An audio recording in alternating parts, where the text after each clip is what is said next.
পাকা আম দিয়ে দেখুন আজকে একটা খুব সুন্দর আমি রেসিপি বানাবো, যেটা আম শেষ হওয়ার আগে আগেই আমি বানাচ্ছি আজকে আম কেক। আম দিয়ে আরও অনেক জিনিস বানিয়েছি, কিন্তু আজকে বানাচ্ছি আম কেক। চলুন, ম্যাঙ্গো কেক। ম্যাঙ্গো কেক বানানোর জন্য দেখুন আমটাকে প্রথম পিস পিস করে নিয়েছি।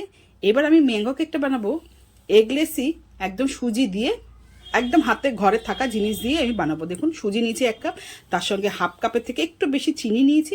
মিষ্টি আপনারা আপনাদের মতন বুঝে খাবেন। দেখুন আগে আমি শুকনো ড্রাই করে ডাস্ট করে নিয়ে এসেছি। এবার দেখুন সুজিতে একদম মিহি হবে না, একটু দানা দানা থাকবে। এবার দেখুন আমটাকেও আমি পেস্ট করে নিয়ে এসেছি আঠিটা বাদ দিই। এবার কি করব, এই দেখুন হাফ কাপের থেকেও কম তেল, মানে এখানে 4 চামচ তেল আছে, বড় চামচে 4 চামচ তেল আর হাফ কাপ দুধ আমি সব একসঙ্গে দিয়ে এই 1 কাপ সুজি নিয়েছি, 1 কাপ আমি আমের পালটা নিয়েছি। পালটাকে নিয়ে এবার কি করব, একসঙ্গে আবার একবার একটু ঘুরিয়ে নেব। তাহলে কি হবে, খুব তাড়াতাড়ি আর স্মুথ হবে, আর কেকটাও খুব সফট হবে। দেখুন অল্প মিষ্টি যেহেতু বানায় তার জন্য একটু নুন দিয়েছি, নুন দিয়ে ভালো করে ঘুরিয়ে নিয়ে দেখুন ব্যাটারটা আমার থিকনেসটা ঠিক এরকমই হবে। আর এরকম এই মাপ মতন মাপগুলো ঠিক ঠিক দেবেন, দেখবেন একদম খুব সুন্দর কেক হবে। আমি এই কেকটাকে 1 ঘন্টা আমি রেখে দিয়েছিলাম। 1 ঘন্টা পরে এবার এসে দেখুন দেখাচ্ছি কীরকম ঠিক ঘন হয়ে গেছে। এবার এই পালের এই সুজির মিক্সচারটার মধ্যে আমি দিয়েছি এসেন্স, ভ্যানিলা এসেন্স, আর আমি দিলাম 1 চামচ তোমার বেকিং পাউডার, আর তার সঙ্গে একটুকুনি ওই মিক্সিতে ঘুরানোর জল একটুকুনি ছিল, সেই জলটাকে আমি দিয়ে দিলাম।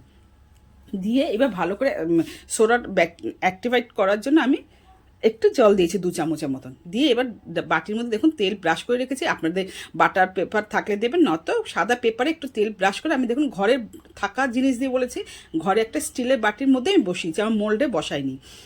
দিয়ে এবার আমি প্রথমে 30 মিনিট পর আমি খুলে দেখাচ্ছি। 30 মিনিট পর দেখুন একটু আমান্ড আমি কুচিয়ে রেখেছি, এই আমান্ড কুচিটা উপর থেকে দিয়ে দেবো। আগে দিলে কি হবে, ভেতরে সব ঢুকে যাবে কেকের, তাই আমি উপর দিয়ে একটু আমান্ড কুচি, আর একটু বাচ্চারা টুটি ফুটি বেশ পছন্দ করে, একটু কালারিং হলে বাচ্চারা খেতেও ভালোবাসে, একটু উপর দিয়ে টুটি ফুটি দিয়ে এবার আমি আবার রেখে দেবো পুরোপুরি 30 মিনিটের জন্য।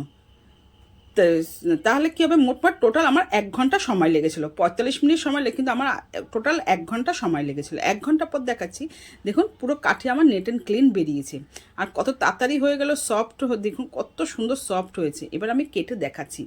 দেখুন, আর কেকটা আমার মতন করে দেখবেন, যদি ভালো লাগে তাহলে একটা লাইক কমেন্ট শেয়ার করে দেবেন প্লিজ, অনুরোধ রইল। আর আপনারা কীরকম ভিডিও দেখতে চান তাতেও আমাকে কমেন্ট করে জানাবেন। দেখুন এবার আমি পিস করে দেখাচ্ছি কত সফট হয়েছে। এই দেখুন কত সফট আর কত সুন্দর। আমি কিন্তু কোনো কালার আমি ইউজ করিনি। দেখুন ভালো লাগলে একটা লাইক করে দেবেন প্লিজ, অনুরোধ রইল।